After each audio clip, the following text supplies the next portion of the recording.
binatikos ngayon ng mga mamamayan ng Naga ang umano'y hindi magandang ugnayan ng LGU at ng pulisya sa Naga City. Malaking problema sa trapiko, resulta umano ng kawalan ng maayos na pagtutulungan. Yan ang tinutukan ng aming kasama si Grace Refamasimando ng Radyo ng Bayan Naga.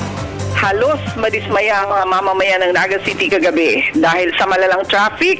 Pinagsabay kasi ng Naga City LGU ang paglunsad ng Parade of Lights sa dagsa ng paglalabas ng mga mag-aaral, mga kawani, mga empleyado at maging mga may negosyo sa sentro ng Naga.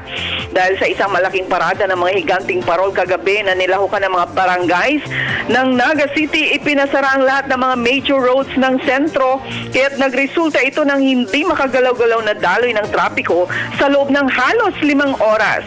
Galit na galit ang mga magulang ng mga mag-aaral dahil ang kanilang mga anak ay halos pasado alas 8 na ng gabi nakarating sa bahay.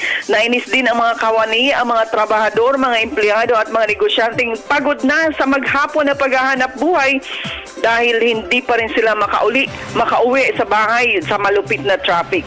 Kaugnay nito, binabatikos na ng mga mamamayan ang hindi magandang relasyon sa pagtatrabaho ng Naga City LGU at Naga City PNP. Kitang-kita kasi kagabi na halos walang koordinasyon sa pulis. Ang okasyon, ano ba't hindi ito napaghandaan, lalo na sa traffic rerouting. Radyo ng Bayan Naga para sa Telebisyon ng Bayan, Grace Refamasimando.